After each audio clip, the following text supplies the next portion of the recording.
தளபதி 68 படத்தோட title the greatest of all time அப்படின்னு சொல்லிட்டு இப்போ ரிலீஸ் ஆயிருக்கு.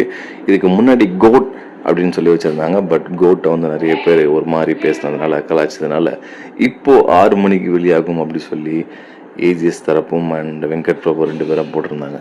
டைட்டில் வந்துச்சு the greatest of all time.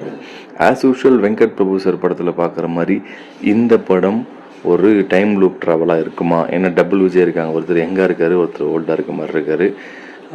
போஸ்டரை பார்க்கும் போது ஒரு சூரரை போற்று ஒரு மாநாடு எல்லாம் கலந்த மாதிரியான ஒரு மிக்ஸ்டப்பில் தான் தெரியுது. என்னவா இருக்கணும் படம் வந்ததுக்கப்புறம் தான் தெரியும். அண்ட் மோரோவர் மங்காத்தான்னு ஒரு ஹிட்டு கொடுத்த ஒரு டைரக்டரால் தளபதி விஜய் வச்சு கண்டிப்பாக ஹிட்டு கொடுக்க முடியும் தானே. ஃபர்ஸ்ட் லுக் போஸ்டரில் நீங்கள் பார்த்த விஷயம் நல்லா பாருங்கள். விஜய் வந்து ரொம்ப எங்கே இருக்க மாதிரி இருக்குது, ஒரு 20+ இருக்க மாதிரி இருக்குது ஒரு ஃபோட்டோ. இன்னொரு ஃபோட்டோ ஆல்மோஸ்ட் ஒரு 40+ இருக்க மாதிரி இருக்குது. அப்பா அண்ட் பையன் டியூவோ காம்போவில் இருக்க